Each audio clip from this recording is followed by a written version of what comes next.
Sukhu tax நேயர்களுக்கு வணக்கம். நான் சுகன்யா கணேஷ். விஸ்வநாதன் ராஜ பரம்பரையை சேர்ந்தவன்.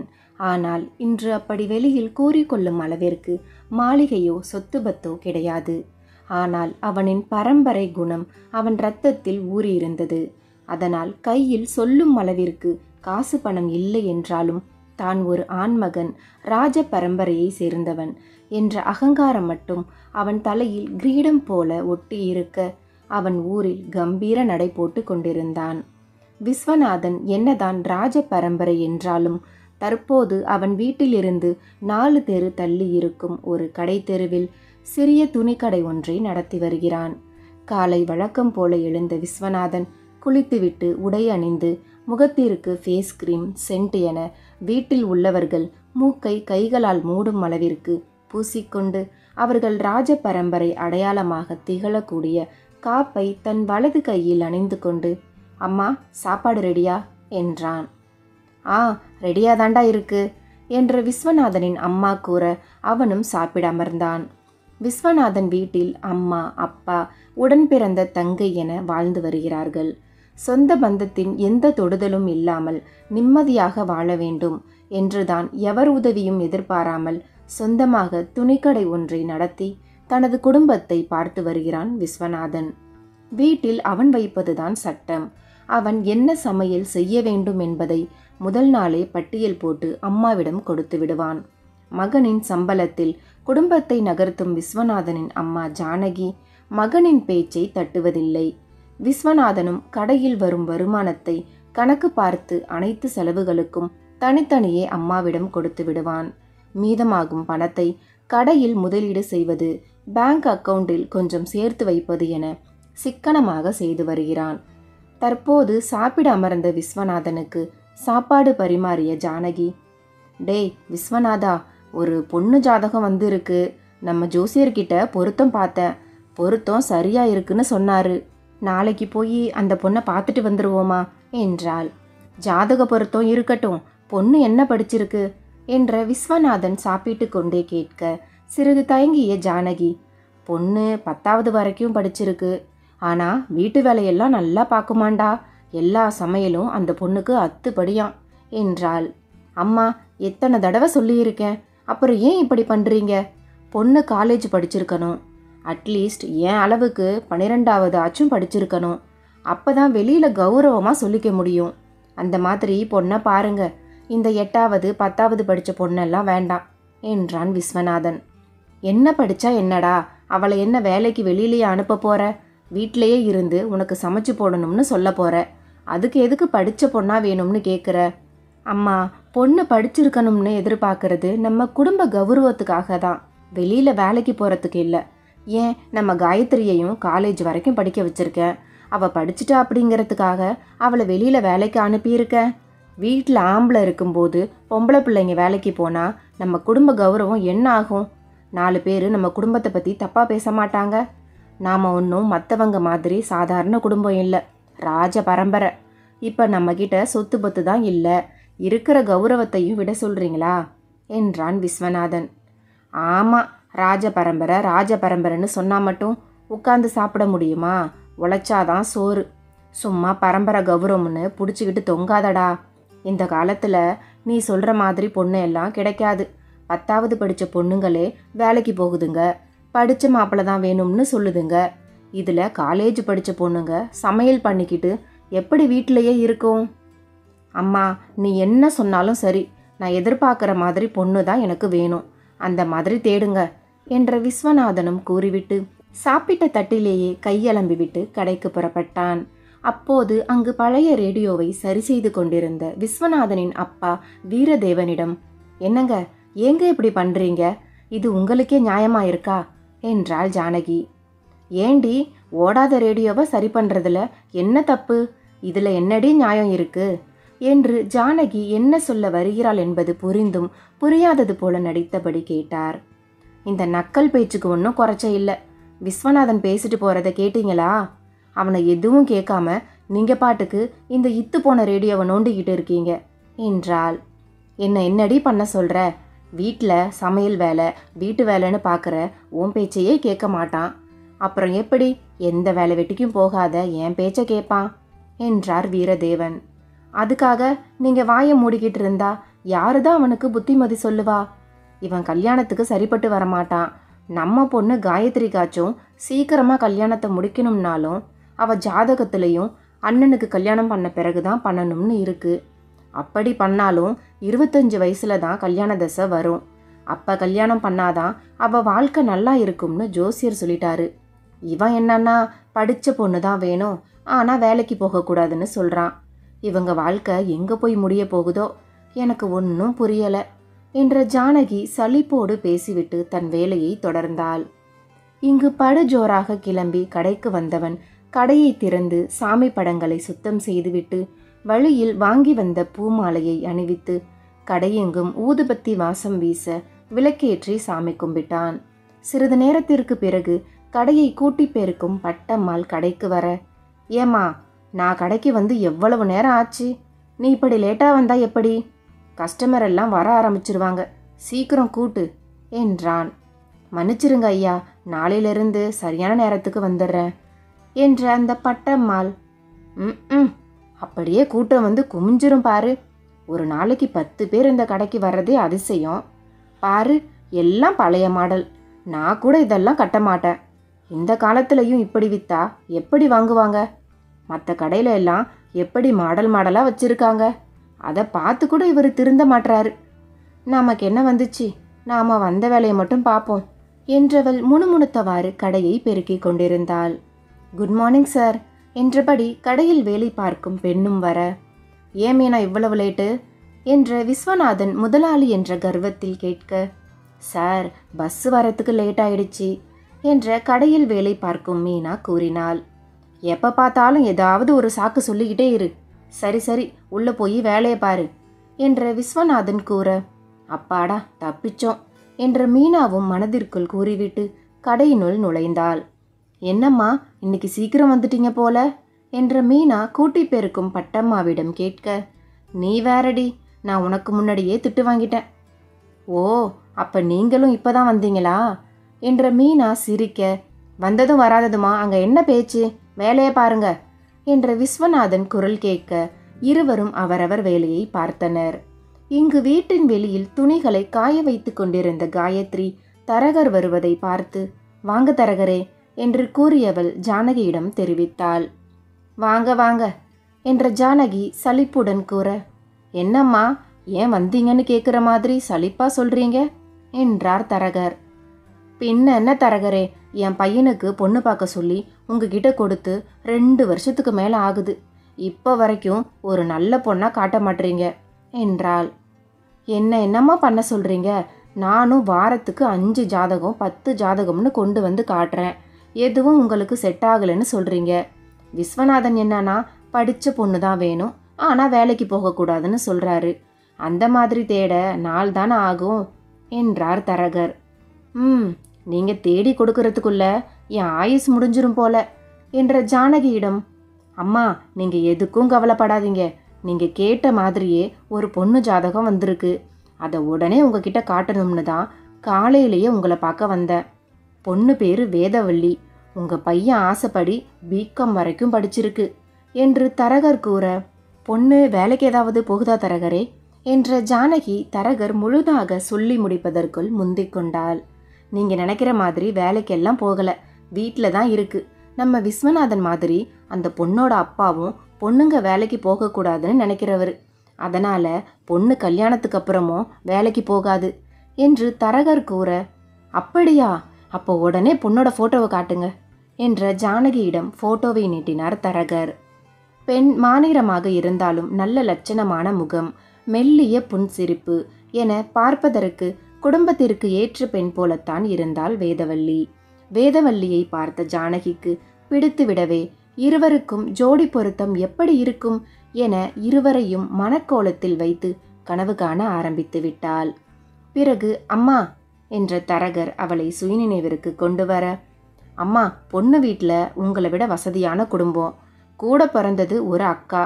அந்த பொண்ணுக்கும் கல்யாணம் ஆயிடுச்சு. இப்போ இந்த பொண்ணுக்கு வரன் பார்க்க சொல்லி என்கிட்ட கொடுத்தாங்க. எனக்கு உடனே உங்கள் ஞாபகம் வந்துச்சு. அதான் லேட் பண்ண வேணாம்னு கொண்டு வந்தேன். பொண்ணு வீட்டில் இன்னும் விஸ்வநாதனை பற்றி சொல்லலை. முதல்ல உங்ககிட்ட சொல்லிட்டு உங்களுக்கு ஓகேனா அதுக்கப்புறம் பொண்ணு வீட்டில் விஸ்வநாதனை பற்றி சொல்லலாம்னு இருக்கேன் என்றார் தரகர். தரகரே, பொண்ணை எனக்கு ரொம்ப பிடிச்சிருக்கு என்ற ஜானகி தன் கணவனிடம் காண்பிக்க, காயத்ரி உட்பட வீட்டில் அனைவருக்கும் பிடித்துவிடவே விஸ்வநாதனுக்கு ஃபோன் செய்தாள். விஸ்வநாதா, தரகர் வந்திருக்காருடா. கையில் ஒரு பொண்ணு ஜாதகத்தோடு வந்திருக்காரு. பொண்ணு ஃபோட்டோவை நாங்கள் எல்லாரும் பார்த்தோம். கொஞ்சம் கலர் கம்மி தான், ஆனால் பார்க்க லட்சணமாக இருக்காடா என்ற ஜானகி பேச இடைநிறுத்திய விஸ்வநாதன், அம்மா, கலரு லட்சணமெல்லாம் இருக்கட்டும், பொண்ணு என்ன படிச்சிருக்கு, வேலை செய்தா, அதை முதல்ல சொல்லு என்றான். அட இருடா, சொல்றதுக்குள்ள ஏன் அவசரப்படுற? பொண்ணு பிகாம் வரைக்கும் படிச்சிருக்கான். நீ ஆசைப்பட்ட மாதிரியே எந்த வேலைக்கும் போகாமல் வீட்டில் தான் இருக்கு. அந்த பொண்ணோட அப்பாவுக்கும் உன்ன மாதிரி தான் பொண்ணுங்க வேலைக்கு போகிறதுனா பிடிக்காதான் என்ற ஜானகி கூற விஸ்வநாதனின் முகத்தில் 1000 டியூப் லைட்டுகள் எரிய பிரகாசமானது. விஸ்வநாதா, என்னடா பேச்சவே காணோம்? நாளைக்கு போய் அந்த பொண்ணை பார்த்துட்டு வந்துடலாமா என்றாள் ஜானகி. அம்மா, நாளைக்கு எதுக்குமா? இன்னைக்கு சாயங்காலமே போய் பார்த்துட்டு வருவோம் என்றான். டேய் லூசானி, முதல்ல உங்கள் 2 பேருக்கும் ஜாதக பொருத்தம் எப்படி இருக்குன்னு நம்ம ஜோசியரை பார்த்து பேச வேண்டாமா? அவர் பொருத்தம் சரியாக இருக்குதுன்னு சொன்னாதானே அதுக்கப்புறம் பொண்ணு பார்க்க போக முடியும். நானும் அப்பாவும் இன்னைக்கு நம்ம ஜோசியரை போய் பார்த்துட்டு வரோம். அவர் பொருத்தம் இருக்குதுன்னு சொன்னால் நாளைக்கு காலையிலேயே நம்ம கிளம்பி பொண்ணு பார்க்க போகலாம் என்றாள் ஜானகி. சரிம்மா என்ற விஸ்வநாதன், கடவுளே, நான் எதிர்பார்த்த மாதிரி இப்போதான் ஒரு பொண்ணு கிடைச்சிருக்கு. அப்படியே ஜாதகமும் பொருந்தணும் என்ற விஸ்வநாதன் மனதிற்குள் வேண்டினான். பிறகு விஸ்வநாதனின் ஜாதகத்தையும் தரகர் கொடுத்த வேதவல்லியின் ஜாதகத்தையும் எடுத்து சென்ற ஜானகியும் வீரதேவனும் குடும்ப ஜோசியரை பார்த்தனர். ஜோசியர் என்ன சொல்வாரோ என்ற பதற்றத்தில் சென்ற ஜானகிக்கு பொருத்தம் சரியாக உள்ளது என ஜோசியர் கூறியது மனதிற்கு சந்தோஷத்தை கொடுக்க உடனே விஸ்வநாதனுக்கு ஃபோன் செய்தாள். ஜோசியர் கூறிய விஷயத்தை கூறினாள். அதை கேட்ட விஸ்வநாதனின் முகமும் உள்ளமும் பூரித்தது. பிறகு தரகரிடமும் ஜானகி கூற மறுநாளே வேதவல்லியை பெண் பார்க்க குடும்பத்தோடு சென்றாள் ஜானகி. விஸ்வநாதன் என்னதான் பெண் வீட்டாரின் வசதியில் சற்று குறைவானவனாக இருந்தாலும் அவன் பரம்பரை ராஜ பரம்பரை, இது ஒன்றே பெரிய கௌரவம் என்று நினைத்த வேதவல்லியின் அப்பா, பொண்ணு இனிமே ராஜ பரம்பரையை சேர்ந்தவ என்று பூரிப்போடு உறவினர்களின் முன்னிலையில் கௌரவமாக கூறி வேதவல்லியை விஸ்வநாதனுக்கு திருமணம் முடித்து வைத்தார். திருமணம் முடிந்த கையோடு விஸ்வநாதனின் வீட்டில் முதலிரவிற்கான ஏற்பாடும் செய்யப்பட்டிருந்தது. என்னதான் வீட்டில் சொல்லும்படி வசதி இல்லை என்றாலும் ராஜ பரம்பரையில் உள்ளவர்கள் சில சடங்கு சம்பிரதாயங்களை செய்வது வழக்கம். அதன்படி அவர்கள் செய்ய அனைத்தையும் ஏற்றுக்கொண்ட வேதவல்லி அறையில் விஸ்வநாதனுக்காக அமர்ந்திருந்தாள். இது நாள் வரை எந்த எதிர்பார்ப்பும் இல்லாமல் அப்பாவின் கண்டிப்பில், அம்மா அக்காவின் பாசத்தில் வளர்ந்து வந்த வேதவல்லி புது வீடு, புது உறவு, தன் வாழ்க்கை எப்படி அமைய போகிறதோ என்ற படபடப்பில் கைகளை பிசைந்தவாறு அமர்ந்திருந்தாள். விஸ்வநாதன் தனக்கு உரித்தான பல சடங்குகளை முடித்துவிட்டு உள்ளே வந்தான். அவன் உள்ளே வருவதை பார்த்த வேதவல்லி படபடப்புடன் எழுந்து நின்று அவன் காலில் விழுந்து ஆசிர்வாதம் வாங்கினாள். அவள் தோள்களை தொட்டு தூக்கியவன் மெல்ல மெத்தையில் அமர வைத்தான். வேதவல்லி பதட்டத்துடன் இருப்பதை பார்த்த விஸ்வநாதன், ஏன் பயப்படுற, ரிலாக்ஸா இரு. சொல்லப்போனா எனக்கும் அப்படித்தான் இருக்கு. உனக்கு என்கிட்ட ஏதாவது பேசணும்னா பேசு என்ற விஸ்வநாதனும் சிறிது தயக்கத்துடனே கூறினான். விஸ்வநாதனை பற்றி தரகர் ஏற்கனவே வேதவல்லியின் பெற்றோரிடம் கூறியிருந்தார். தனக்கு வரப்போகும் கணவனாவது என்னை சுதந்திரமாக வேலைக்கு அனுப்ப வேண்டும் என்ற எதிர்பார்ப்பில் காலத்தை நகர்த்தி கொண்டு வீட்டில் இருந்த வேதவல்லிக்கு இப்படி தன் அப்பாவை போன்று குணம் இருக்கும் விஸ்வநாதன் கணவனாக கிடைத்தது அவளுக்கு மேலும் ஏமாற்றத்தை வரவழைத்தது. தான் என்ன சொல்லி தன் பக்கம் இருக்கும் எண்ணத்தை நியாயப்படுத்த நினைத்தாலும் அதற்கு விஸ்வநாதன் ஒப்புக்கொள்ள மாட்டார் என்பதை நன்கு புரிந்து கொண்ட வேதவல்லி விஸ்வநாதன் கேட்டதற்கு அதெல்லாம் ஒன்றும் இல்லைங்க என்றாள். அப்ப லைட் ஆஃப் பண்ணலாமா என்ற விஸ்வநாதன் மெல்லிய குரலில் கூற பதில் பேசாத வேதவல்லி என்றவாறு கூறினாள். லைட் ஆஃப் செய்த சில நேரத்தில் ஐயோ விஸ்வநாதா என்ற விஸ்வநாதனின் அம்மா ஜானகியின் குரல் அறையின் வெளியில் கேட்க லைட்டை ஆன் செய்த விஸ்வநாதன் பதற்றத்துடன் வெளியில் வந்தான். ஜானகியின் அறைக்கு சென்று பார்த்த விஸ்வநாதனுக்கு ஏமாற்றம். அங்கு அவள் இல்லை. மீண்டும் சத்தம் கேட்க வீட்டின் பாத்ரூமிற்கு சென்றான். அந்த நேரத்தில் அவன் பார்த்த காட்சி அவனுக்கு மேலும் படபடப்பை தான் அதிகமாக்கியது. விஸ்வநாதனின் அப்பா வீரதேவன் பாத்ரூமில் விழுந்து கிடக்க அருகில் ஜானகி அழுது கொண்டிருந்தாள். என்னம்மா ஆச்சு என்ற விஸ்வநாதன் பதட்டத்துடன் கேட்க, என்னன்னு தெரியலடா, பாத்ரூம் போறேன்னு வந்தாரு, ரொம்ப நேரம் ஆளை காணோம், அதான் என்னன்னு பார்க்க வந்தேன்.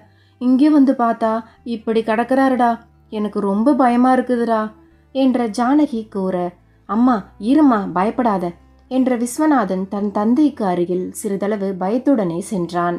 நல்ல வேளை வீரதேவனுக்கு மூச்சு இருக்கிறது என்பதை தெரிந்து கொண்ட விஸ்வநாதன் பக்கத்து தெருவில் இருக்கும் ஆட்டோ ஓட்டும் அவனது நண்பன் கார்த்திக்கை வரவழைத்தான். ஜானகியின் அழுகுரலை கேட்ட வீட்டில் தங்கியிருந்த ஓரிரு உறவினர்களும் விஸ்வநாதனின் தங்கையான காயத்ரியும் வந்தனர். அப்பாவின் நிலைமையை பார்த்து அழ ஆரம்பித்தாள் காயத்ரி. இருவரின் அழுகுரலும் அந்த வீடெங்கும் ஒலிக்க வேதவல்லியின் காதிலும் விழுந்தது. இப்பொழுது வரை எதுவும் தொடங்காத நிலையில் அலங்காரம் களையாத வேதவல்லி அறையை விட்டு வெளியில் வந்தாள்.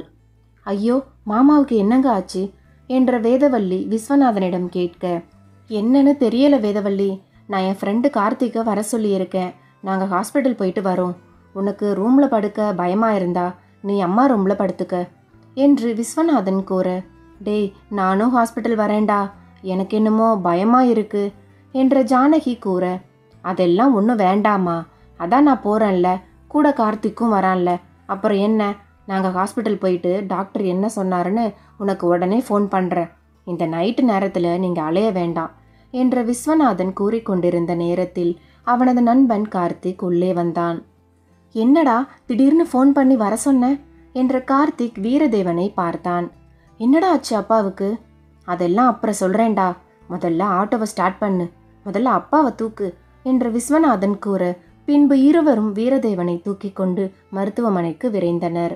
இங்கு வீரதேவனை நினைத்து அழுது கொண்டிருக்கும் ஜானகியை உறவினர்கள் தேற்றிக் கொண்டிருந்தனர். ஜானகி அழாத ஜானகி, உன் புருஷனுக்கு ஒன்றும் ஆகாது, அதான் உன் பையன் போயிருக்கான்ல, கண்டிப்பாக நல்ல செய்தி தான் வரும், நீ கவலைப்படாம இரு என்று சிலர் கூறிக்கொண்டிருக்க சிலரின் பார்வை வேதவல்லியின் பக்கம் திரும்பியது.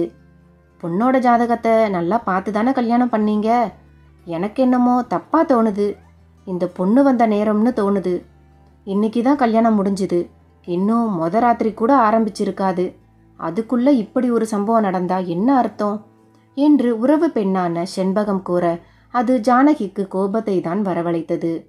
ஏன் செண்பகம், என்னடி பேசுற, வாயை மூடு, பாவம் அந்த பொண்ணு என்ன தப்பு பண்ணுச்சு, இப்படி நடக்கணும்னு விதி, அது நடந்திருக்கு, அதுக்காக அந்த பொண்ணு மேலே தூக்கி பழிய போட்டா என்ன அர்த்தம் என்று ஜானகி கூறிக்கொண்டிருந்த நேரத்தில் வேதவல்லி அழுது கொண்டு தன் அறைக்கு சென்று கதவை சாத்தினாள்.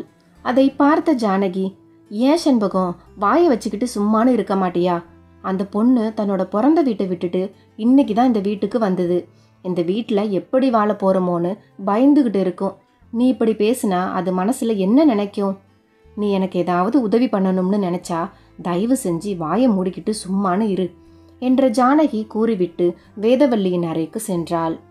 அம்மா வேதவல்லி, நீ ஒன்றும் தப்பாக எடுத்துக்காதம்மா, செண்பகம் அப்படித்தான், வாய் கொஞ்சம் ஜாஸ்தி, உன் அத்தை நான் உன்னை ஏதாவது சொன்னாதான் நீ அழணும், அடுத்தவங்க சொல்கிறதுக்கெல்லாம் நீ அழாதம்மா, நானும் சரி விஸ்வநாதனும் சரி உன்னை அந்த மாதிரி என்னைக்கும் நினைக்கவே மாட்டோம் என்ற ஜானகி கூற, இல்லை அத்தை, அவங்க சொல்கிறதும் சரிதான், நான் உங்கள் வீட்டுக்கு வந்த முதல் நாளே மாமாவுக்கு இப்படி ஆயிடுச்சு, என்னால் தான் உங்களுக்கு இப்படி நடந்துருச்சு, மாமாவுக்கு இப்படி ஆனத்துக்கு காரணம் நான் தான், என்னை மன்னிச்சிருங்க அத்தை என்ற வேதவல்லி மீண்டும் அழத் தொடங்கினாள்.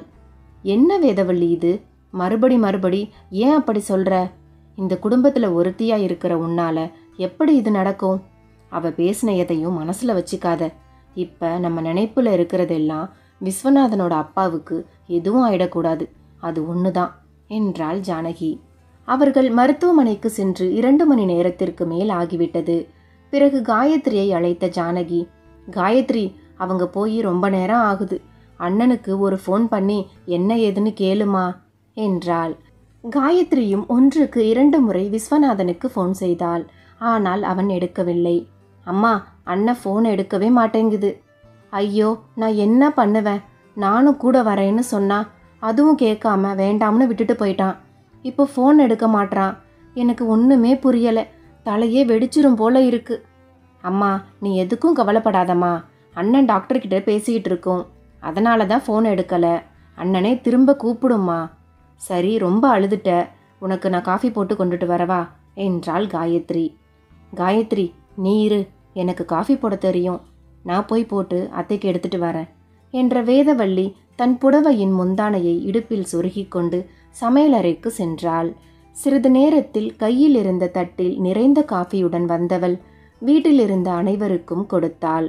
அப்பொழுது அதை வாங்கி கொண்ட செண்பகம், பரவாயில்லையே, வந்த முதல் நாளே யாரும் சொல்லாம நீயாவே எல்லாருக்கும் காஃபி போட்டு கொடுக்கற, நீ நல்ல பொண்ணுதான் என்று கூற ஜானகி செண்பகத்தை முறைத்தபடி பார்த்தாள். அப்போது ஜானகி பார்ப்பதை தெரிந்து கொண்ட செண்பகம் திரு திருவென்று முழித்தபடி காஃபியை குடிக்க ஆரம்பித்தாள். சிறிது நேரத்தில் விஸ்வநாதனிடமிருந்து ஃபோன் வந்தது. காயத்ரி, ஃபோனை அம்மா கிட்ட கொடு என்றான் விஸ்வநாதன். அம்மா, அண்ணன் உன்கிட்ட பேசணுமா என்ற காயத்ரி ஜானகியிடம் கொடுக்க, அம்மா, அப்பா நல்லா இருக்காரு, நீ கவலைப்படாத. திடீர்னு அப்பாவுக்கு பிபி அதிகமாயிடுச்சு. அதான் பாத்ரூம் போகிறப்ப அப்படியே கீழே விழுந்துட்டாரு. அப்போ லைட்டாக தலையில் அடிபட்டதுனால மயக்கம் வந்துருச்சு. மற்றபடி பயப்படுற அளவுக்கு பிரச்சனை எதுவும் இல்லைன்னு டாக்டர் சொல்லிட்டாரு. இன்னைக்கு ஒரு நைட்டு ஹாஸ்பிட்டலில் இருந்துட்டு நாளைக்கு வீட்டுக்கு போயிடலாம்னு டாக்டர் சொல்லியிருக்காரு. அதனால் நானே அப்பா கூட நைட்டு ஃபுல்லாக இருந்து காலையில் கையோட கூட்டிகிட்டு வந்துடுறேன். நீ கவலைப்படாமல் தூங்கு. அப்புறம் வேதவள்ளி தனியாக தூங்குவாளான்னு எனக்கு தெரியலை. அப்படி அவளுக்கு பயமாக இருந்துச்சுன்னு சொன்னால் நீயும் காயத்ரியும் அவ கூட என் ரூமில் படுத்துக்கோங்க என்றவன் கூறிவிட்டு ஃபோனை வைத்தான்.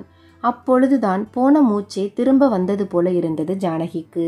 பிறகு விஸ்வநாதன் கூறியவாறு வேதவள்ளிக்கு துணையாக இருவரும் படுத்துக்கொண்டனர்.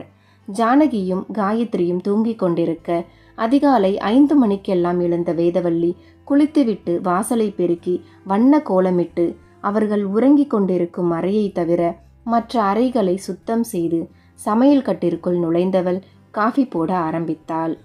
பொழுது விடிய எழுந்த ஜானகி வாசலை பெருக்குவதற்காக வெளியில் வந்தாள். வாசலில் வண்ண கோலம் போட்டிருப்பதை பார்த்த ஜானகி வீட்டையும் அப்பொழுதுதான் நன்றாக கவனித்தாள். வீடும் சுத்தமாக இருந்தது.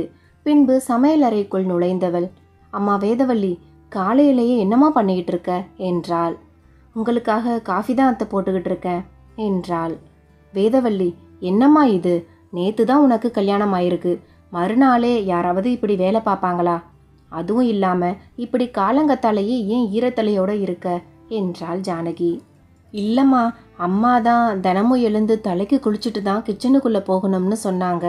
அது போக இன்னைக்கு என்னன்னு தெரியல, முழிப்பு வந்துட்டு, அதான் சீக்கிரமாக எழுந்து எல்லா வேலையும் பார்த்துட்ருக்கேன் என்றாள். இதை கேட்டு சிரித்த ஜானகி, என்னம்மா நீ படித்த பொண்ணு, இந்த காலத்தில் இப்படி இருக்கியே? நேத்து தான் விஸ்வநாதன் வீட்டிலேயே இல்லையே, அப்புறம் எதுக்கு நீ தலைக்கு குளிக்கணும்? இந்த விஷயம் கூட புரியாமல் இருக்கியே. அம்மா எதுக்கு தினமும் தலைக்கு குளிக்க சொன்னாங்கன்னு தெரியாமலேயே இப்படி காலையிலேயே தலைக்கு குளிச்சிருக்க. நல்ல பொண்ணுமா நீ. அப்புறம் இப்படி காலையிலேயே எழுந்து எல்லா வேலையும் பார்க்கணும்னு உனக்கு எந்த அவசியமும் இல்லை. ஏன்னா நானும் இருக்கேன்ல. நாளையிலிருந்து நீ இவ்வளோ சீக்கிரமாக எழுந்திருக்காத. நான் செய்கிற வேலையில் கூட மாட உதவியாக இருந்தால் போதும். எல்லா வேலையும் நீயே இழுத்து போட்டு செய்யணும்னு எந்த அவசியமும் இல்லை. வேதவள்ளி, உன்னை இந்த வீட்டுக்கு மருமகளாக தான் கூட்டிகிட்டு வந்திருக்கோம், வேலை செய்கிறதுக்கு இல்லை. அதனால் நீ ஒரு ரூமுக்கு போ. இன்னும் கொஞ்ச நேரத்தில் விஸ்வநாதன் வந்துடுவான். நான் சமையல் எல்லாத்தையும் முடிச்சுட்டு உன்னை கூப்பிடுறேன். கொஞ்ச நாளைக்கு நீ எந்த வேலையும் பார்க்க வேண்டாம். போக போக எனக்கு ஏதாவது உதவி வேணும்னா நான் கூப்பிடுறேன். அப்போ வந்தால் போதும். இப்போ ரூமுக்கு போ. இன்னைக்கு நீ இவ்வளோ செஞ்சதே போதும் என்ற ஜானகி கூற வேதவள்ளிக்கு அது ஆச்சரியமாக இருந்தது.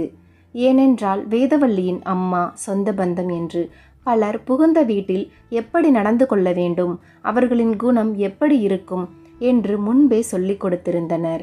ஆனால் இங்கு ஜானகி இவ்வாறு நடந்து கொள்வது வேதவள்ளிக்கு ஆழ் மனதில் மகிழ்ச்சியாக இருந்தது.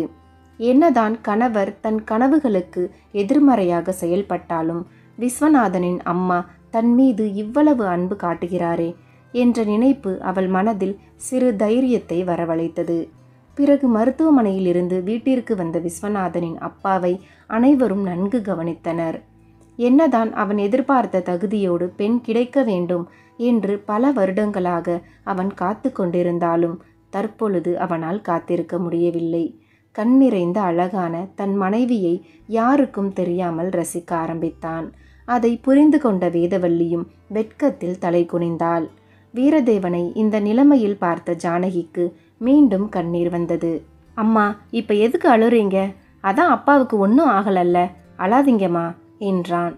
ஆமா ஜானகி, எப்படியோ உன் வீட்டுக்காரருக்கு ஒன்றும் ஆகாம நல்லபடியா வீடு வந்து சேர்ந்துட்டாருல்ல, அதுவே போதும் என்ற செண்பகம் கூறிக்கொண்டிருந்த நேரத்தில், வேதவல்லி, ஒரு காஃபி போட்டு ரூமுக்கு எடுத்துட்டு வா என்றவன் அங்கிருந்து நகர, டேய் இருடா, இங்கேயே காஃபியை குடி, ரூமுக்கு எல்லாம் ஒன்றும் போக வேண்டாம், அவளும் எடுத்துக்கிட்டு வரமாட்டா. ஏன் பொண்டாட்டிக்கிட்ட தானே காஃபி எடுத்துட்டு வர சொன்னேன், நீங்க ஏன் இப்படி கோவப்படுறீங்க என்ற விஸ்வநாதனிடம், ஆமாண்டா, நேற்று நடக்க வேண்டியதெல்லாம் நடந்து முடிஞ்சிருந்தா அவளை உள்ளே அனுப்பியிருக்கலாம், அதான் எதுவும் நடக்கலையே, ஜோசியர் குறித்து கொடுத்த நேரமும் முடிஞ்சு போச்சு, யாரு கண்ணு பட்டுச்சோ என்னவோ தெரியலை, இப்படி ஒரு சம்பவம் நடந்துருச்சு. ஏற்கனவே ரொம்ப வருஷமா பொண்ணு பார்த்து இப்போதான் உனக்கு அமைஞ்சிருக்கு, அடுத்து உங்கள் ராஜ பரம்பரைக்கு ஒரு நல்ல வாரிசு வர வேண்டாமா? அதுக்கு ஜோசியர்கிட்ட நல்ல நேரம் பார்த்து தான் மறுபடியும் முதலிரவு ஏற்பாடு பண்ணணும், அது வரைக்கும் நீங்கள் 2 பேரும் கொஞ்சம் தள்ளியே இருங்க என்றாள் செண்பகம். அம்மா, என்னம்மா இது, அத்தை இப்படி பேசுகிறாங்க, நீங்களும் அமைதியாக இருக்கீங்க என்ற விஸ்வநாதன் ஜானகியிடம் கேட்க, ஆமாண்டா, எனக்கு கூட தோணலை பாரு, செண்பகம் சொல்கிறதும் சரிதான், ஜோசியரை பார்த்து நல்ல நாள் குறித்து தான் கல்யாணம் பண்ணோம், இப்போது அந்த நாளில் முதலிரவு நடக்கலைனா அதுக்கப்புறம் எப்பன்னு ஜோசியரை பார்த்து தானே கேட்கணும், அது வரைக்கும் கொஞ்சம் பொறுமையாக இருடா என்று ஜானகி கூற, தன் நடையில் கோபத்தை கொட்டியவன் அங்கிருந்து அறைக்கு சென்றான். அம்மா வேதவல்லி, அவன் ஆம்பளை, உனக்கு நாங்கள் சொன்னதெல்லாம் புரிஞ்சிருக்கும்னு நினைக்கிறேன், அதனால் நீ தான் பார்த்து கொஞ்சம் சூதானமாக நடந்துக்கணும் என்றாள். அதை கேட்ட வேதவல்லியும் சரி என்றவாறு தலையை மெல்ல அசைத்தாள்.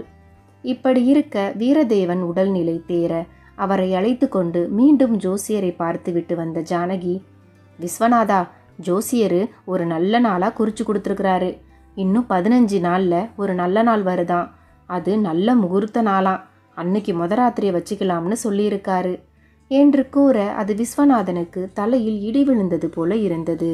என்னம்மா சொல்கிற, 15 நாளைக்கு அப்புறமா? அதுக்கு இடையில எதுவும் நல்ல நாள் இல்லையா? சரியா கேட்டியா என்ற விஸ்வநாதன் தயக்கத்துடன் கேட்க, டேய், உனக்கே தோணும்போது எனக்கு தோணி இருக்காதா? கேட்டேன்டா, அந்த அளவுக்கு ஒன்றும் நல்ல நாள் இல்லைன்னு சொல்லிட்டாரு, நான் என்ன பண்ண முடியும் சொல்லு?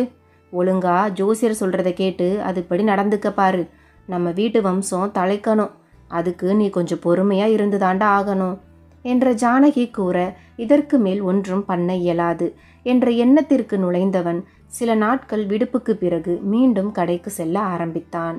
வேதவல்லியின் கண்களை பார்க்கும் பொழுதெல்லாம் அவனுள் இனம் புரியாத ஒரு ஏக்கம் ஏற்பட அவளை நேருக்கு நேராக பார்ப்பதையே தவிர்த்து வந்தான். அதை தெரிந்து கொள்ளாத வேதவல்லி தங்களுக்குள் நடக்க வேண்டியது நடக்காததால் தன் மீது வெறுப்புடன் இருக்கிறார் என்று விஸ்வநாதனை தவறாக புரிந்து கொண்டாள்.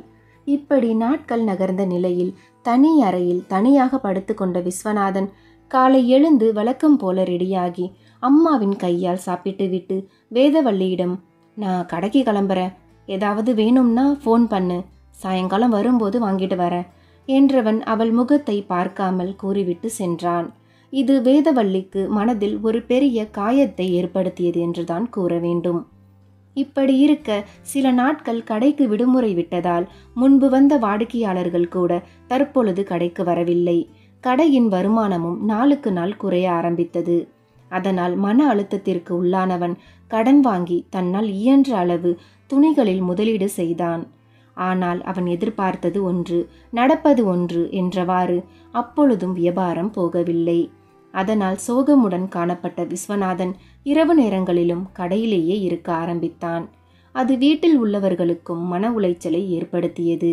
ஜோசியர் குறித்த நாளும் நெருங்க அதில் துளியும் நாட்டம் இல்லாதவன் தற்பொழுது குடும்பத்தை நகர்த்த வருமானம் வேண்டும், அதற்கு என்ன செய்ய வேண்டும் என்றவாறு இரவு பகலாக யோசித்து கொண்டிருந்தான்.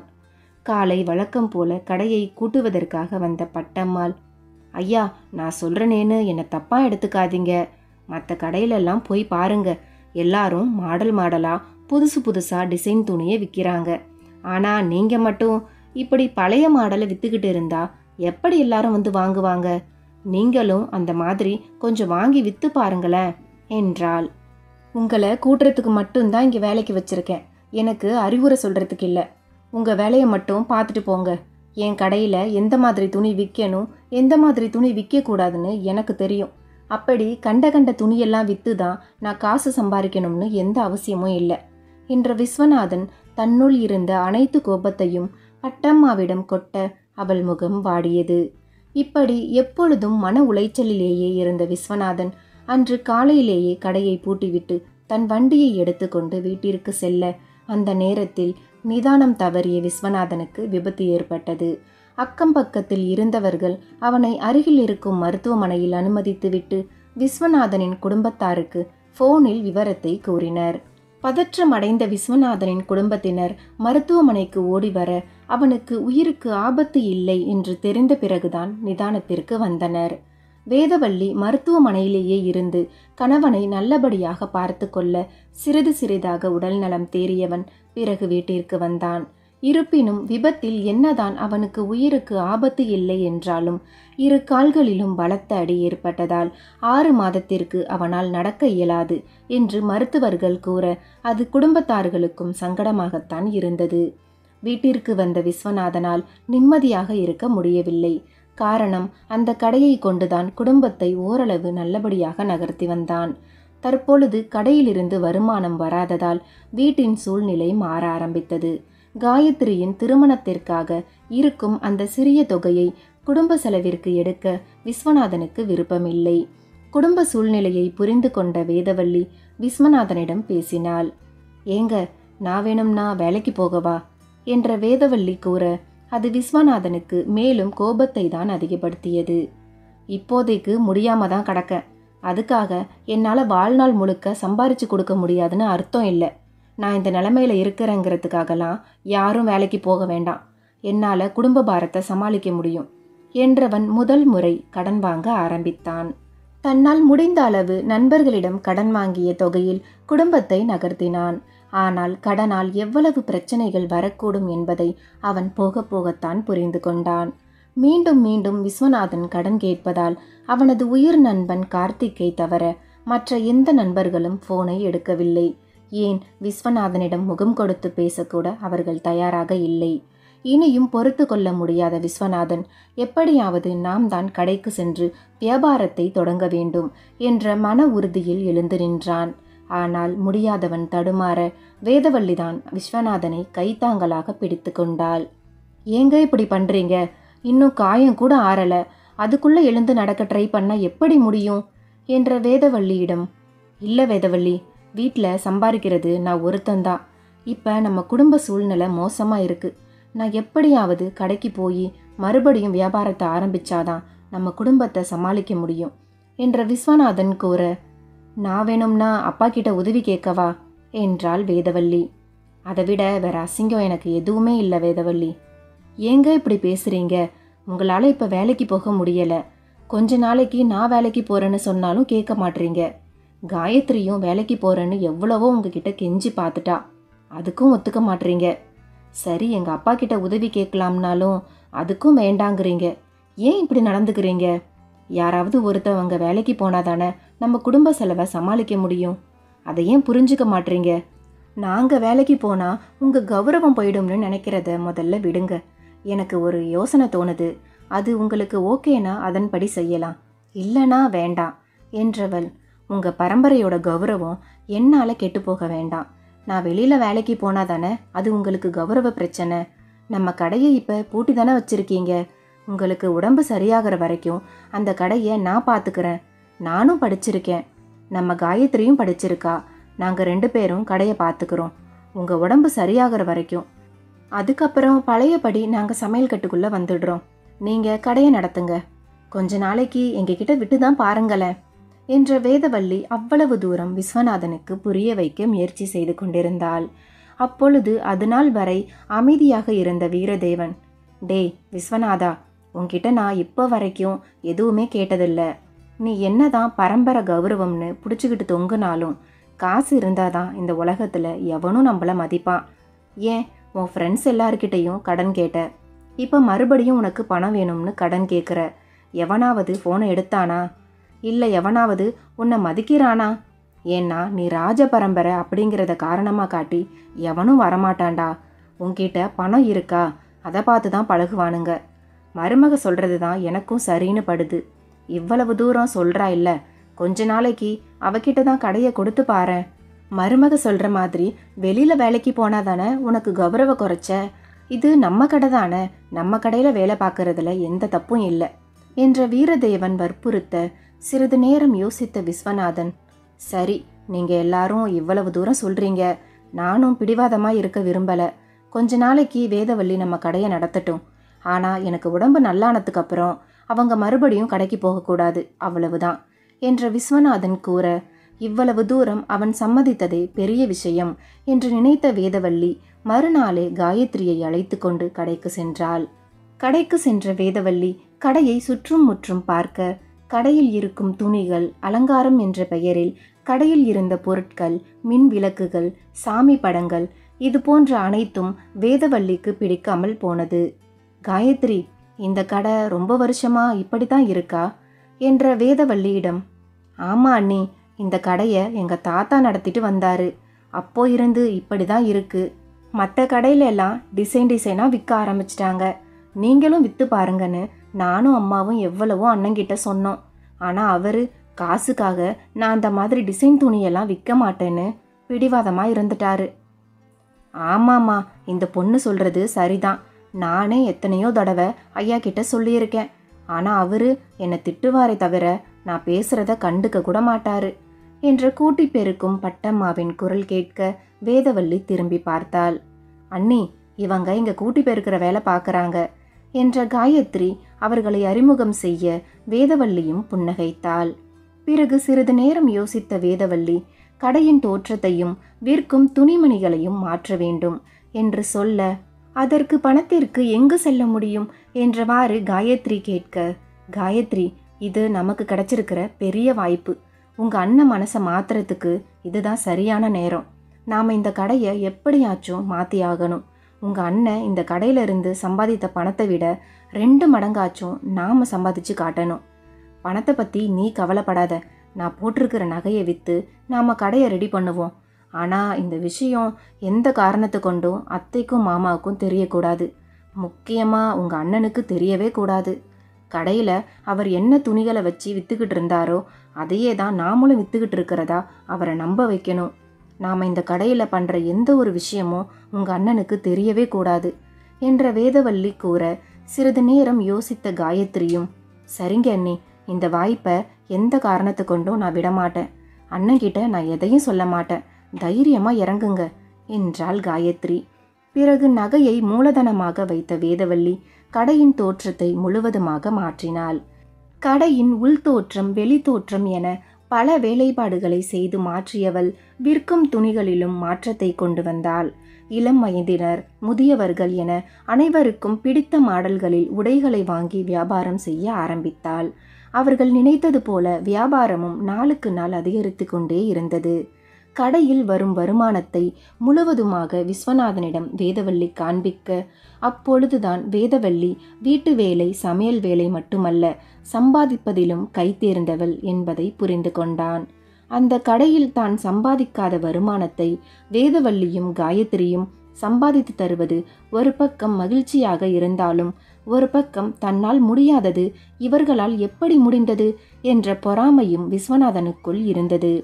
தன் மருமகளின் இத்தகைய நல்ல செயல்களை பார்த்த ஜானகியும் பூரித்து போனாள்.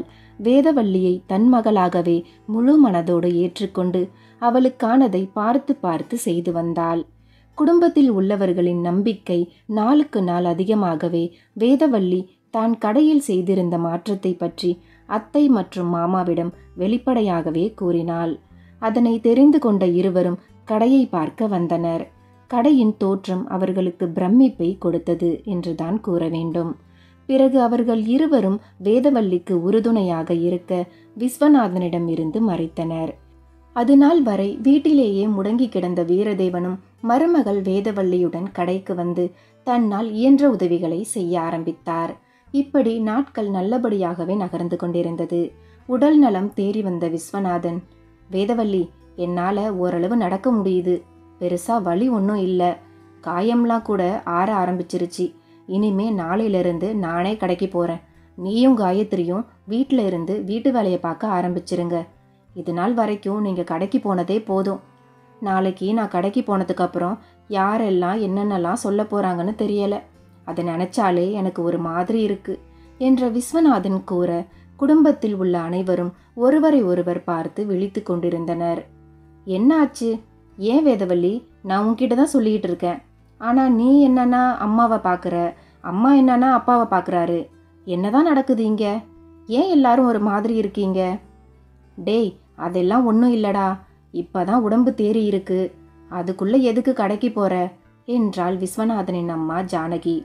அம்மா, என்னம்மா பேசுறீங்க நீங்க? இன்னும் எவ்வளவு நாள் தான் வீட்டிலேயே முடங்கி கிடக்க முடியும்? எனக்கே பைத்தியம் பிடிச்சிரும் போல இருக்கு. இப்போ எனக்கு எந்த பிரச்சனையும் இல்லைம்மா, முன்ன மாதிரி நடக்க முடியலனாலும் ஓரளவு என்னாலேயும் நடக்க முடியும், நானே சமாளிச்சிருவேன் என்றான் விஸ்வநாதன். அதுக்கு இல்லப்பா, அதான் வேதவள்ளியும் காயத்ரியும் உன்னை விட நல்லாவே கடையை பார்த்துக்கிறாங்கல்ல, அப்புறம் எதுக்கு உனக்கு சிரமம்? உடம்பு ஃபுல்லாக சரியாகிற வரைக்கும் ரெஸ்ட் எடுக்க வேண்டியது தானே என்ற வீரதேவனிடம், என்னப்பா சொல்கிறீங்க நீங்கள்? பொண்டாட்டியை கடைக்கு அனுப்பிட்டு என்னை வீட்லேயே உட்காந்து சாப்பிட சொல்கிறீங்களா? நீங்கள் எல்லாரும் உங்கள் மனசில் என்ன நினச்சிக்கிட்டு இருக்கீங்கன்னு எனக்கு தெரியலை. நான் நாளைக்கு கடைக்கு போக போகிறது உறுதி. வேதவள்ளி, நீயும் காயத்ரியும் இனிமேல் கடைக்கு போக வேண்டாம், வீட்டிலே இருந்து வீட்டு வேலையை பார்க்க ஆரம்பிங்க. நீங்கள் கடைக்கு போனதும் போதும், இந்த குடும்பத்துக்கு சம்பாரிச்சு கொடுத்ததும் போதும், இனிமே நான் பார்த்துக்கிறேன் என்ற விஸ்வநாதன் உறங்கச் சென்றான். என்ன செய்வது என்று தெரியாத குடும்பத்தினர் ஒருவரை ஒருவர் பார்க்க அந்த நாளும் கடந்தது. மறுநாள் எழுந்த விஸ்வநாதன் கடைக்கு கிளம்ப தயாரானான். அவனால் துணை இல்லாமல் இன்றளவும் நடக்க இயலாது என்பதால் கையில் ஒரு கைப்பிடி வைத்த கோலை எடுத்துக்கொண்டு தன் நண்பனின் ஆட்டோவில் ஏறியவன் கடைக்கு சென்று கடையை திறந்தான். கடையின் தோற்றத்தை பார்த்த விஸ்வநாதனுக்கு தலையில் இடி விழுந்தது போன்று அதிர்ச்சி. கடையின் தோற்றமே முழுவதுமாக மாறியிருந்தது. இது அவன் கடையா அல்லது வேறு ஒருவரின் கடைக்கு தவறுதலாக வந்துவிட்டோமோ என்ற பதட்டத்துடனே கடையின் அருகில் இருந்த மற்ற கடைகளை கவனித்தான். இது தனது கடைதான் என்று உறுதிப்படுத்திய விஸ்வநாதன் உள்ளே செல்ல செல்ல அவனுக்கு மேன்மேலும் அதிர்ச்சிகள் காத்திருந்தது. அவன் எந்த மாதிரியான உடைகளை விற்கக்கூடாது என்ற பிடிவாதத்தில் இருந்தானோ அதே உடைகள்தான் காட்சி பொருளாக அவன் கண்முன் தென்பட்டது. அவை அனைத்தையும் பார்த்த விஸ்வநாதனுக்கு கோபம் தலைக்கேறியது. இந்த மாதிரி துணி எல்லாத்தையும் வித்துதான் அவ்வளவு வருமானத்தை வேதவள்ளி கொண்டு வந்து கொடுத்தாளா என்று யோசித்த விஸ்வநாதன் மீண்டும் வீட்டிற்கு சென்றான். மனதில் இருந்த கடும் கோபத்துடன் வீட்டிற்கு வந்தவன் அதை வேதவள்ளியிடம் காண்பித்தான். ஏண்டி, உனக்கு எவ்வளவு திமிரு இருந்தா கடையை பார்த்துக்க சொல்லி அனுப்புனதுக்கு இப்படி கடையை மொத்தமா மாத்தி வச்சிருப்ப? அது என் தாத்தா எனக்காக விட்டு போன கடை, அதை மாத்துறதுக்கு உனக்கு என்ன உரிமை இருக்கு? இதுக்கு தான் இந்த பொம்பளைங்களை வேலைக்கு அனுப்பக்கூடாதுன்னு சொல்றது. உன் இஷ்டத்துக்கு கடையை மாத்தி வச்சிருக்க. இது என்ன உங்க அப்பாரு கொடுத்த கடையா என்றவன் கோபத்தில் என்ன வார்த்தைகள் பேசுவது என்று தெரியாமல் ஆத்திரத்தோடு வார்த்தைகளை கொட்டி கொண்டிருந்தான். அவ்வளவு நேரம் பொறுமையாக இருந்த வேதவள்ளி, போது நிறுத்துங்க, நானும் எவ்வளவு நாள் தான் பொறுமையா இருக்கிறது, என்னால முடியல, இப்படி ஆம்பளைங்கிற திமிர்ல நடந்துக்காதீங்க. ஏன் பொம்பளைங்களால வேலைக்கு போய் குடும்பத்தை சமாளிக்க முடியாதா என்ற வேதவள்ளி தன் மனதில் உள்ள ஆதங்கத்தை கொட்டினாள். அந்த நொடி வேதவள்ளியை மறுத்து பேச முடியாத விஸ்வநாதன் அவளை ஒரு நிமிடம் திகைப்புடன் பார்த்தான். என்னங்க அப்படி பார்க்குறீங்க? என்னடா இவ்வளவு நாள் அமைதியா இருந்துட்டு இப்ப இப்படி பேசுறேன்னு தானே பார்க்குறீங்க என்ற வேதவள்ளி கூறிக்கொண்டிருந்த நேரத்தில் குடும்பத்தில் உள்ள அனைவரும் சத்தம் கேட்டு ஒன்று கூடினர். வேதவள்ளி தன் பேச்சை தொடர்ந்தாள். ஆமாங்க, நானும் எவ்வளவு நாள் தான் அமைதியா இருக்கிறது? பொம்பளைங்க எல்லாம் அடுப்பாங்கரைக்குள்ள தான் இருக்கணும்னு சட்டமா என்ன? நீங்க மட்டும் இல்லைங்க, எங்க அப்பாவும் அப்படித்தான். நான் என்ன கேட்குறனோ, நான் ஆசைப்பட்ட எல்லாத்தையும் வாங்கி கொடுத்தாரு. நான் என்ன படிக்கணும்னு ஆசைப்பட்டனோ அதையும் படிக்க வச்சாரு. ஆனா நான் எதுக்காக படிச்சனோ அந்த வேலையை மட்டும் என்னை செய்யக்கூடாதுன்னு தடுத்துட்டாரு. நான் எவ்வளவோ அவர்கிட்ட போராடி பார்த்தேன், ஆனா கடைசியில என்னால முடியல. என்னதான் பொம்பளைங்க படித்தாலும் வேலைக்கு போகக்கூடாது, வீட்டில் தான் ஆம்பளைக்கு சமைச்சு போடணும்னு சொல்கிறது எந்த விதத்தில் நியாயம்? உங்களை மாதிரியும் என் அப்பா மாதிரியும் இந்த உலகத்தில் உள்ள எல்லாரும் நடந்துக்கிட்டா இப்போ முன்னேறி இருக்கோமே, இந்த முன்னேற்றம் கூட நமக்கு கிடைச்சிருக்காதுங்க. எல்லா துறையிலையும் பெண்கள் சாதிச்சுக்கிட்டு தான் இருக்காங்க. அப்படி சாதிக்கிற பெண்கள் எல்லாருக்கும் உங்களை மாதிரி புருஷனும் என் அப்பா மாதிரி ஒரு அப்பாவும் கிடச்சிருந்தா அவங்க அந்த இடத்துக்கு போயிருக்க முடியாது. காலம் மாறி போயிடுச்சிங்க. இன்னும் ஜாதி பரம்பரை வழக்கம் அப்படின்னு அதையே பிடிச்சிக்கிட்டு தொங்காதீங்க. இன்னைக்கு பல பெண்கள் வேலைக்கு போய் சம்பாதிச்சுக்கிட்டு குடும்பத்தையும் பார்த்துக்கிட்டு தான் இருக்காங்க. நான் எவ்வளவு சொன்னாலும் உங்களுக்கு நிச்சயமாக புரிய போகிறதில்ல. ஏன்னா நீங்கள் ராஜ பரம்பரை. உங்கள் பரம்பரையில் தான் பொண்ணுங்க வேலைக்கு போகவே கூடாதே. அப்படி போனால் உங்கள் கௌரவம் கெட்டு போயிடும்.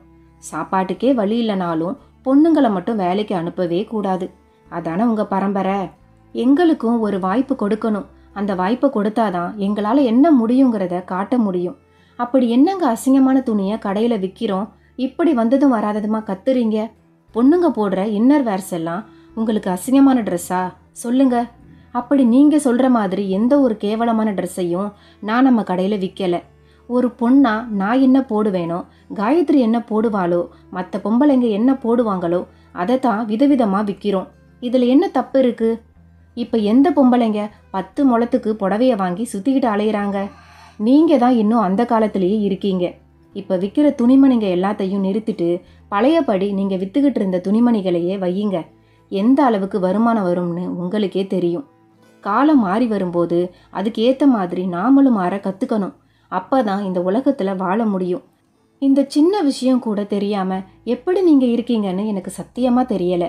நம்ம கூட பழகிற எல்லாரும் நம்ம ராஜ பரம்பரையான்னு பார்த்து பழக மாட்டாங்க.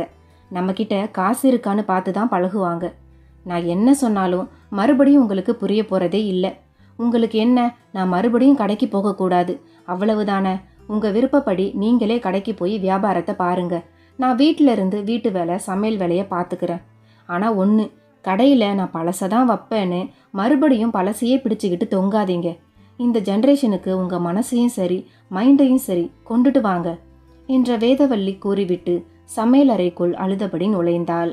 அவளை சமாதானப்படுத்த முடியாத ஜானகி அவளும் சமையலறை சென்று வேதவள்ளியை தேற்றிக் கொண்டிருந்தாள். சிறிது நேரம் அமைதியாக இருந்த விஸ்வநாதன் மீண்டும் கடைக்கு சென்றான். இம்முறை வேதவள்ளி கூறியதன் பெயரில் அவள் வாங்கி வைத்த துணிகளை விற்க ஆரம்பித்தான். வியாபாரம் அவன் நினைத்ததை விட நன்றாகவே போய்கொண்டிருந்தது. நாட்கள் நகர நகர வேதவள்ளியின் உணர்ச்சிகளை மெல்ல மெல்ல புரிந்து கொள்ள ஆரம்பித்தான். கடையில் இருக்கும் பல நேரங்களில் அங்கு கடையை கடந்து செல்லும் ஒவ்வொரு பெண்களும் தங்கள் குடும்பத்திற்காக எவ்வளவு உழைக்கிறார்கள் என்பதை பார்க்க ஆரம்பித்தான். காலை வழக்கம் போல் கூட்டி பெருக்கும் வேலைக்கு வந்த பட்டம்மாவிடம், ஏம்மா நீங்கள் வேலைக்கு வரீங்களே, உங்கள் வீட்டுக்காரர் வேலைக்கு போலையா என்றான். ஐயா, என்ன திடீர்னு கேட்குறீங்க? ஐயானெல்லாம் சொல்லாதீங்கம்மா என்ற விஸ்வநாதன் கூற அது அவளுக்கு அதிர்ச்சியாகத்தான் இருந்தது. இல்லைங்க தம்பி, அவரும் வேலைக்கு போயிட்டு தான் இருக்காரு. எங்களுக்கு 2 பொம்பளை பிள்ளைங்க. அவர் ஒருத்தர் மட்டும் வேலைக்கு போய் குடும்பத்தை சமாளிக்க முடியலை. அதான் நான் வீட்டு வேலை எல்லாத்தையும் முடிச்சுட்டு மிச்சம் இருக்கிற நேரத்தில் இந்த மாதிரி எல்லா கடையிலையும் கூட்டி பெருக்கிற வேலை பார்க்குறேன். அதில் எனக்கு ஒரு வருமானம் கிடைக்கிது. பெருசாக வருமானம் இல்லைனாலும் குடும்பத்தை நகர்த்துறதுக்கு ஏதோ ஒரு உதவியாக இருக்குது என்றவள் கூற அப்பொழுதுதான் விஸ்வநாதனுக்கு வேதவள்ளியின் அருமை புரிந்தது. தான் பெண்களை பற்றி எப்படி ஒரு எண்ணத்தில் இருந்திருக்கிறோம் என்று அவனுக்கு தோன்றவே அவன் மனதில் குற்ற உணர்ச்சி ஏற்பட்டது. மறுநாள் காலை வழக்கம் போல் எழுந்த விஸ்வநாதன் கடைக்கு புறப்பட்டு கொண்டிருந்தான். அப்பொழுது அங்கு வந்த விஸ்வநாதனின் அம்மா ஜானகி, டேய் விஸ்வநாதா, உன்கிட்ட கொஞ்சம் பேசணுண்டா. உனக்கும் வேதவள்ளிக்கும் கல்யாணமாகி 7 மாதத்துக்கு மேலே ஆயிடுச்சு. ஆனால் இப்போ வரைக்கும் முதலிரவு நடக்கவே இல்லை. அதான் நானும் அப்பாவும் நேற்று சாயங்காலம் ஜோசியரை பார்க்க போயிருந்தோம். அவர் நாளைக்கே நல்ல நாள் இருக்குன்னு சொல்லியிருக்காரு. இந்த குடும்பத்துக்கு ஒரு வாரிசு வேணும். இனிமேலும் தள்ளி போடாமல் உங்கள் வாழ்க்கையை நீங்கள் ஆரம்பிக்கணும். அதான் வேதவள்ளி இனிமே கடைக்கு வரமாட்டேன்னு சொல்லிட்டால. இனிமே அவன் மேலே எந்த கோவமும் படாமல் சேர்ந்து வாழ்கிற வழியை பாருடா. நான் சொல்கிறேனேன்னு என்னை தப்பாக நினைக்காத. இந்த மாதிரி பொண்ணு எல்லாம் கிடைக்கிறது அபூர்வண்டா. நம்ம வம்சம் எந்த ஜென்மத்தில் செஞ்ச புண்ணியமோ தெரியலை, இந்த பொண்ணு நம்ம வீட்டுக்கு மருமகளாக வந்திருக்கா. இவ வந்த நேரம் நம்ம வீட்டில் மகாலட்சுமி சேர ஆரம்பிச்சிருக்கு. இந்த மாதிரி பொண்ணெல்லாம் எந்த குடும்பத்துக்கும் அமையாதுடா. அந்த பொண்ணை கொஞ்சம் புரிஞ்சு நடந்துக்க பாரு என்று அவள் கூறிவிட்டு அங்கிருந்து நகர்ந்தாள். சிறிது நேரம் அமைதியாக இருந்தவன் வேதவள்ளியை அழைத்தான். இன்னைக்கு என்ன சொல்ல போறாரோ என்ற வேதவள்ளி மனதிற்குள் நினைத்தவாறு அங்கு வர, வேதவள்ளி, வீட்டு வேலையெல்லாம் முடிஞ்சதுக்கு அப்புறம் கடைக்கு வா, அங்கே நிறைய வேலை இருக்கு. என்னால் தனியாக எல்லாத்தையும் பார்க்க முடியலை. வரும்போது காயத்ரியையும் கூட கூட்டிட்டு வா என்ற விஸ்வநாதன் மெல்லிய குரலில் கூறிவிட்டு அங்கிருந்து நகர வேதவள்ளிக்கு ஒன்றும் புரியவில்லை. இப்பொழுது பேசியது தன் கணவரா என்றவாறு நினைத்தவள் அவன் போவதை பார்த்து கொண்டிருந்தாள். வீட்டின் வாயிற்படி வரை சென்றவன் திடீரென்று திரும்பினான். உன் மனசை கஷ்டப்படுத்தி இருந்தா என்னை மன்னிச்சிரு வேதவள்ளி என்றவன் கூறிவிட்டு சட்டென்று அங்கிருந்து கடைக்கு புறப்பட்டான்.